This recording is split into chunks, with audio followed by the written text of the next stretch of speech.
the Samsung Galaxy S8 and the Samsung Galaxy S8 Plus. What we have right here is the Samsung Galaxy S8, which has a 5.8-inch display, which is taller than what you'll see on most devices because of its 18.5:9 screen ratio.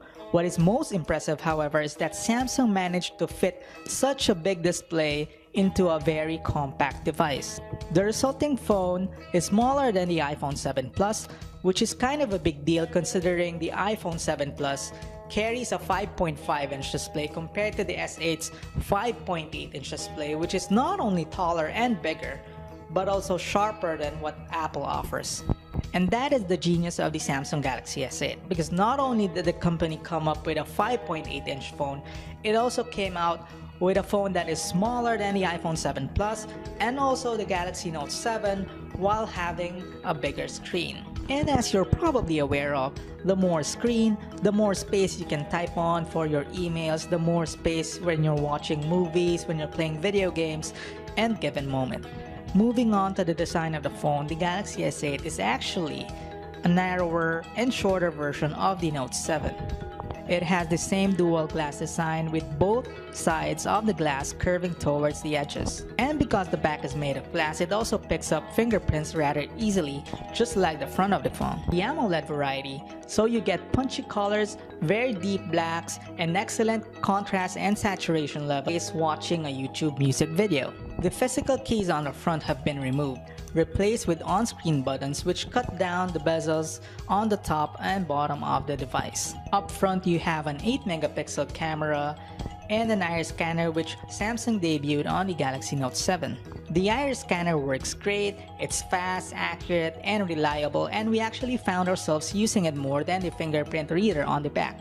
But if you're not a fan of either, you can always use your face because the Samsung Galaxy S8 has a face scanning feature to unlock the device. Now about the back-facing camera. On paper, it may seem like Samsung hasn't moved the needle much in the camera department. The sensor around the back is still at 12 megapixels like the S7's, which might surprise some given that most other OEMs seem to agree that two rear-facing cameras are actually better than one. The good news is the S8 retains the same dual pixel technology found in the S7, which means accurate and fast.